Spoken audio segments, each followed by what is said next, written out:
সিরাজগঞ্জের বেলকুচিতে সিরাজগঞ্জ ৫ বেলকুচি চৌহালি ইনাদপুর আসন থেকে পুনরায় সংসদ সদস্য নির্বাচিত হওয়ায় আব্দুল মোমিন মণ্ডলকে সংবর্ধনা দিয়েছে বাংলাদেশ হিন্দু বৌদ্ধ খ্রিস্টান ঐক্য পরিষদ বেলকুচি উপজেলা শাখা।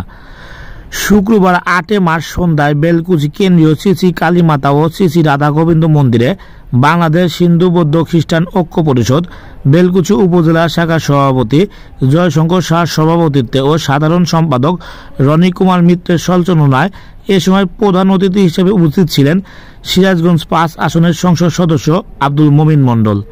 এ সময় আরও উপস্থিত ছিলেন উপজেলা ভাইস চেয়ারম্যান ইউসুফ আলী শেখ, আওয়ামী লীগের সাবেক যুগ্ম সাধারণ সম্পাদক আতাউর রহমান রতন, উপজেলা চেয়ারম্যান পদপ্রার্থী ইঞ্জিনিয়ার আমিনুল ইসলাম, সাবেক সভাপতি হেমন্তনাথ চৌধুরী, ঢাকা সম্মিলিত সামরিক হাসপাতালের চিকিৎসক ডাক্তার বিদ্যুৎ কুমার সূত্রধর সহ উপজেলা পৌর বিভিন্ন ইউনিয়নের সনাতনী নেতৃবৃন্দ উপস্থিত ছিলেন।